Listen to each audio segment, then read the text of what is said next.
네, 안녕하십니까. 2020년 6월 3일 마감 시황 시작하도록 하겠습니다. 전에 미국 시장 자체적으로 내부적으로 폭등이 좀 있었긴 합니다만은 그 악재를 좀 덮어가는 경제 재개에 대한 상황들이 조금 많이 나타나다 보면서 주가가 상승했는데요. 오늘 국내 증시, 해외 증시 모두 할 것 없이 굉장한 상승률을 보이는데 어떤 이유에 상승했는지 한번 알아보도록 하겠습니다.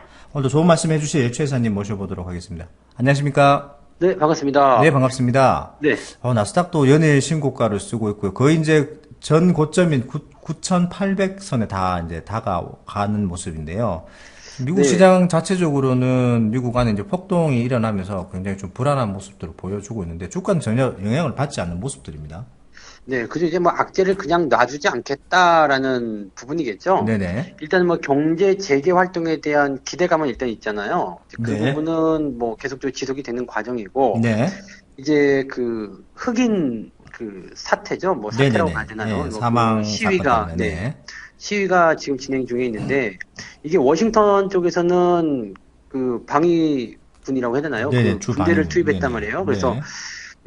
근데 이제 이걸로 끝나는 게 아니라 이제 미국 전역으로 퍼질 수도 있다. 뭐 음. 이런 부담감이 좀 생긴 거잖아요. 그래서 네네네. 뭐 미국 전역으로 이제 그 군대를 파견할 수 있다라는 그런 위협이 좀 생겼는데 네네. 이거를 이제 좀 자세하게 들어가서 좀 해보면 우리가 음. 이제 이 부분이 그냥 딱 악재만 쳐다보게 되면 굉장히 무서운 악재거든요. 네네네. 그렇습니다. 왜냐면 이제 지금 이 시위를 통해 가지고 그냥 시위만 하는 게 아니라 폭력적으로 변질을 하면서 그 뭐 상점을 턴다든지 약탈이 되고 있다고요? 네네네. 네네. 그런 식으로 나오니까 사실 경제 재개가 이제 막 일어났는데 네네. 이걸 이렇게 찬물을 끼얹어 버리게 되면 다시 후퇴할 수도 있잖아요. 네, 그렇습니다. 그러니까 이렇게 되면 굉장히 큰 악재가 되는 건데 음. 이거를 조금만 우리가 생각해 보면 그래서 어떻게 될 건데라는 질문을 던져보면 네네. 지금 집권당이 공화당이란 말이에요. 그렇습니다. 그리고 대선이 얼마 안 남았죠. 그렇죠. 그러니까 지금은 사실 경제도 살려야 되는 것도 중요하지만 미국 대선을 승리로 이끌어야 되거든요. 그렇습니다. 네. 근데 지금 이렇게 상황이 안 좋게 만들어진다? 이거 지금 가만히 좌시할 수 없는 부분이거든요. 네네. 네, 사실 이전 정권이 이제 흑인 대통령 오바마였잖아요. 그래서 그렇습니다. 네네. 뭐 트럼프 같은 경우는 백인 우월주의 해가지고 막 이렇게 나갔었는데 네. 요 시위 사태를 계속 번지게 해가지고 뭔가 이제 갈등을 유발시킨다든지 또는 그 경제 활동에 어떤 그 타격을 입힌다든지 이렇게 되면 음. 대선은 물 건너가는 거거든요. 아무래도 표에 굉장한 그렇죠. 영향을 끼칠 수밖에 없겠죠. 네. 그렇기 때문에 이 부분은 어떤 식으로든 해소하려고 할 것이다라고 보시면 음. 될 것 같아요. 그냥 음. 군대를 투입해서 억압하는 것이 아니라 네네. 뭔가 협상에 나선다든지 네. 뭔가 다른 조치가 있을 거라 생각하면 되겠고요. 음. 그리고 이제 이 부분은 오래 가지는 않을 거라 봅니다. 뭐 음. 뭐든지 보면 이게 장기화 될 것이냐 아니냐에 대한 부분을 보시면 되는데 네네. 이거는 뭐 오래 갈 수는 없는 부분이죠. 그러니까 음. 음, 정부에서도 빨리 해결하려고 하는 부분이 될 테고요. 그러니까 네네. 이 부분은 어쨌든 그냥 뭐 금방 지나가는 그런 뭐 감기 같은 존재 이렇게 생각하는 부분이 맞는 것 같아요. 그래서 네네. 최악의 상황으로는 가지 않을 것이다. 이런 생각들이 이제 투자자들의 심리를 조금 자극해 주지 않았나 음. 이렇게 판단이 되고요. 네네네. 그런 상황에서 경제 재개에 대한 기대감이 훅 밀고 들어오니까 네. 여기서 이제 그 뭐 소비주 이런 것들이 지금 많이 올랐거든요. 그러니까 네네네. 여기에서 이제 심리가 크게 살아나고 음. 미국 시장 괜찮다. 이런 식으로 이제 판단이 된 거죠. 네, 네. 뭐 시위를 해도 평화적인 시위를 하면 문제가 없는데 폭력적인 시위 그리고 멀쩡한 그냥 가게를 털어버린다든지 폭력적으로 음. 변해버리니까 군대를 투입해서라도 강력하게 이제 제재를 뭐 하는 그런 모습들을 보여주니까 네네. 좀 조만간 또 안정이 될 수도 있겠네요. 그렇죠, 그렇죠. 그러면은 이제 국내 시장으로 한번 돌아와 보도록 하겠습니다. 해외 시장이 경제 재개에 대한 어떤 기대감으로 악재를 덮는다면 국내 시장은 지금 상승하는 속도가 더 탄력이 붙어버리는 것 같은 느낌이 드는데 오늘 코스피 지수가 네. 2.87%갭 상승해서 장중 2140 아니 고가가 얼마냐면 2156까지 올라갔다 왔네요. 굉장히 큰 네네네네. 폭으로 상승했는데 기관들 매수세가 대량으로 들어왔습니다. 기관 쪽에서도 이제 금융투자 쪽이 아마 많이 들어왔을 거예요. 네네네. 그래서 금융투자 쪽 매수는 일단 시장 상승에 계속 베팅을 해놨기 때문에 네. 여기서 아주 그냥 뽑자 이런 생각을 음. 좀 했을 수도 있겠고요. 뽕을 뽑아야 되는 건가요? 네. 네네네. 그리고 지금 외국인과 기관들의 매수 상위를 보시면 전부 다 네. 삼성전자가 집중되어 있거든요. 그렇습니다. 네네. 그러니까 이 네. 부분은 아무래도 이제 음. 경제 활동에 대한 그런 기대감, 네. 이제 경기가 살아날 것이라는 기대감이 이제 딱 들다 보니까 그렇다면 어딜 사지라고 보니까 지금 한국이 가장 많이 떠오르고 있는 나라일 거라고 생각해요. 왜냐면 이번에 뭐 질병 같은 부분들도 통제를 잘한 상태에서 네네. 회복이 빨리 진행될 수 있는 부분이 됐죠. 네네. 거기에다가 이제 G7에 또 초청을 받았잖아요. 네, 네, 깜짝 놀랐어요, 저는. 그렇죠. 네네네. 그러니까 이거는 이제 경제 리더, 세계의 어떤 리더 국가로 들어갈 수 있는 부분이 되는 거고, 음. 그 다음에 시장 상황이 좋아지게 된다 그러면은 굳이 안전자산에 목맬 필요가 없단 말이죠. 그렇습니다. 그래서 이머징 마켓 쪽으로 매수가 들어오게 되는데, 음. 그렇게 가만히 쳐다보니까 삼성전자도 굉장히 아래쪽에 있는 것 같고, 네네. 한국 증시가 완전히 저평가잖아요. 안 음. 올랐어요. 코스피 네네네. 같은 경우가. 그러니까 네네. 외국인들이 이참에 훅 들어오게 되면서 음. 대형주 쪽에 집중이 좀 된 것 같아요. 그래서 네네. 삼성전자, 하이닉스, 뭐 삼성전자 우선주, 현대차 뭐 이런 시총 상위권 종목들 다 쭈르륵 올라가는 네네. 상황이 벌어졌고, 네. 여기서 이제 한 가지 주목해 볼 만한 내용은 음. 많이 올라오지 않았었던 종목들은 잘 올라갔어요. 네, 근데 그렇습니다. 네네. 네, 이미 많이 오른 네이버 같은 종목도 오늘 조정이 나왔죠. 그렇습니다. 네. 네, 그러니까 이게 지금 지수에 대한 부분들도 약간 음. 우리가 좀 걱정을 해야 되는 부분이 뭐냐면 음. 그 약간 과매수 국면 좀 들어가고 있거든요. 네네네. 그러니까 원래 정상적인 추이를 보면은 2200포인트 정도가 원래 급락하기 이전의 정상 포인트잖아요. 네네. 그럼 그 정도까지 가게 되면 음. 원상 복귀가 됐다.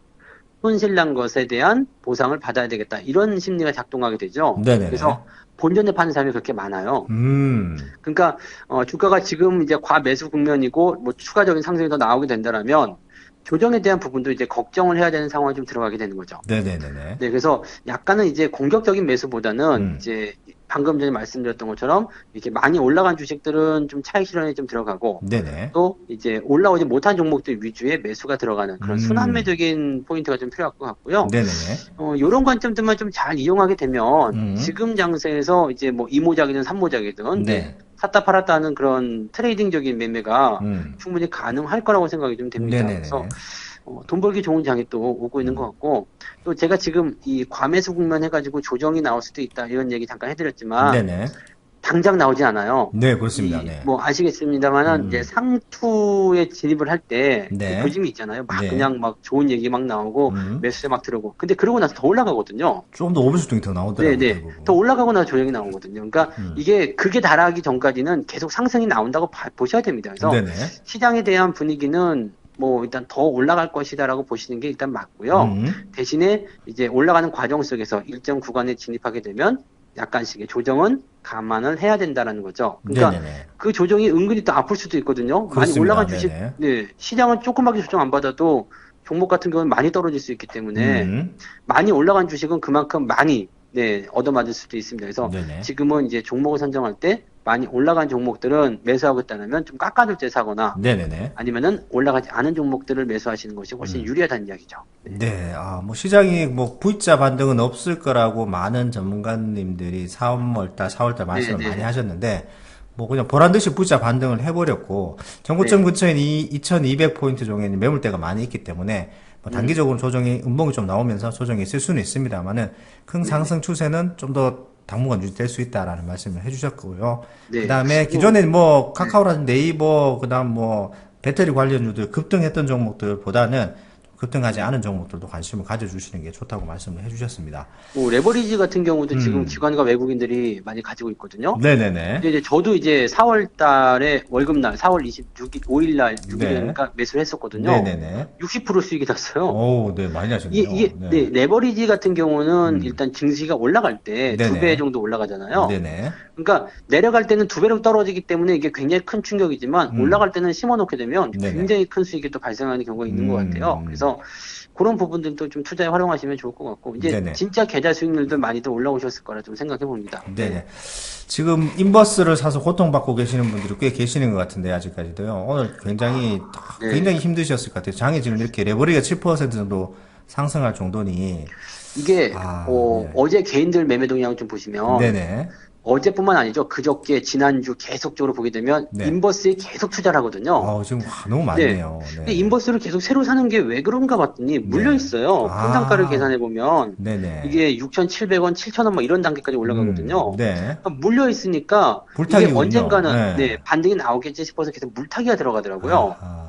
이게 어제까지도 물타기 들어갔는데 약간 네네. 특징적인 게 있습니다. 네. 시장이 올라갈 때 요 한 일주일 정도 계속 시장 올랐잖아요. 네네네. 그때 개인들 매수 1위가 거의 인버스였거든요. 아하, 그렇군요. 근데 네. 어제 같은 경우는 저 밑으로 순위가 떨어졌더라고요. 음. 그러니까 여기서도 약간 이제 이거 아닌 것 같은데라는 느낌이 살짝씩 들고 있는 것이 아닌가 생각이 들기도 하고요. 네네네. 그 다음에 여기서 만약에 시장이 계속 상승하게 된다면 음. 개인들은 인버스 손절하고 네. 다시 레버리지 쪽으로 달려들 가능성이 있죠. 근데 네네. 그때가 어떻게 보면 좀 상투에 가까운 시기가 아닐까 싶기도 하고 네네. 좀 그렇게 걱정은 좀 되는 부분이긴 합니다. 네. 좀 왔다 갔다를 안 하셔야 되는데, 그렇죠. 방향을 한번 잘못 잡아놓고 끝까지 내가 맞을 거야 라고 밀고 하시다가, 꼭 이제 상투 지점에서, 이게 아닌가 보다 하고 갈아타시는데, 네, 네. 그때가 또 꼭지가 되는 경우가 많아서. 그러니까요. 아까 그 산이 맞는데. 그러니까요. 네. 조금 그리고 더 이제 버텨보시는 네. 건 괜찮은데, 네. 그렇죠. 개인 투자자들 같은 경우는 일단 그 하나의 방향성이라든지 이런 것들을 좀 잘 결정해서 가는 게 네네. 사실 투자에 도움이 많이 되는데 네. 외부적인 요인에서 영향을 좀 많이 받죠. 이번에 동학개미 운동할 때 같은 경우는 이제 워낙에 증시가 급락했기 때문에 네네. 여기서 이제 지금이 아니면 안 돼라는 어떤 생각들 많이 들어왔을 거란 말이에요. 네네네. 이렇게 확 몰리면서 주가를 끌어올리는 모습이 좀 있었는데 네. 지금은 이제 어느 정도 수익이 난 것도 있고 손실이 난 것도 있고 막 이렇게 하다 보니까 차익 실현하는 사람 따로 손절 매도하는 사람 따로 물타기 따로 막 이렇게 다 흩어져 버렸어요. 네네네. 네, 그러니까 이제 지금 현재 수급 동향에서 개인들이 자꾸 이제 안 좋은 상황들을 보여주게 되는 것 같고 최근에 이제 그 개인들 매수 상위권 종목들 보니까 네. 손실이 많이 발생하고 있거든요. 좀 안타깝습니다. 네. 좀 개인 투자자분들도 돈을 버셔야 되는데 자꾸 이제 그렇죠. 시장에서 돈을 잃어버리시고 계시니까 좀 안타깝네요. 좀 아쉽죠. 네. 네. 자, 개인 투자자들이 승리하는 그날까지 저희 부자아빠 주식학교에 그렇죠. 마감 시황 잘 들어주시고요. 이 시황만 잘 들으시고 저희들 아침 시황, 마감 시황, 중간에 장중 시황만 잘 들으셔도 네네. 도움이 굉장히 많이 되니까요. 그렇죠. 방향성에 대한 어떻게 부분들을 네네. 잘 보셔야 돼요. 네. 근데 지금 보니까 이제 약간 이제 바로 지난주까지만 하더라도 네네. 이제 부정적으로 시장 조정 나오니까 현금 준비하라 이런 전문가들 많았는데 네네네네. 오늘 보니까 또 이제 증시는 더 많이 올라가니까 걱정 마라 또 이렇게 말을 또 바꾸고 다니더라고요. 야, 근데 예. 진짜 나는 낯 뜨거워서 못 듣겠던데 어떻게 그게 가능한지 모르겠는데 하여튼 네. 뭐 이제 시장에 또 이렇게 긍정론이 또 많이 들어오게 되면 네네네. 약간 또 주춤거리는 모습들이 있어요. 그러니까 항상 예측 같은 거, 그 다음에 내가 옳다 이런 거보다도 시장이 1 더하기 1은 빵이야 라고 하면 네네. 빵이 맞는 거예요. 네네. 네, 근데 1 더하기 1은 2지 그러면서 2가 될 거라고 꼭 생각하고 있으면은 꼭 뒤통수를 맞더라고요. 그러니까 항상 네. 제가 이제 부자빠님한테 가장 많이 듣는 얘기가 그죠. 네 생각을 버려. 네. 시장의 생각이 맞다. 시장이 맞다라는 그러니까, 것을 말씀하시기 네. 위해서 그러신 거잖아요. 그 부분을 이해를 하셔야지 될 것 같아요. 그러니까 네네네. 자꾸 예측하려고 하지 마시고요. 네네. 그냥 가는 대로만 따라가시면 지금 같은 장에서 정말 좋은 결과 잘 만들어내실 수 있습니다. 네. 네, 뭐 좋은 말씀 감사드리고요. 개인 투자 여러분들 제발 돈을 좀 버시고요. 왔다 갔다만 안 하시고 원래 원했던 그 포지션을 잘 유지만 하셔도 큰 손해를 잃지 않으시니까 잘 왔다 갔다 하지 마시고 본인이 원하는 방향이 있으면은 원하는 방향을 알려주는 방송을 잘 청취를 하시기 바랍니다. 자, 오늘 좋은 말씀 감사드립니다. 고맙습니다. 네, 고맙습니다. 네. 본 방송에서 제공되는 모든 정보는 투자 판단의 참고 자료이며 투자의 최종 책임은 본 방송을 이용하는 본인에게 있습니다.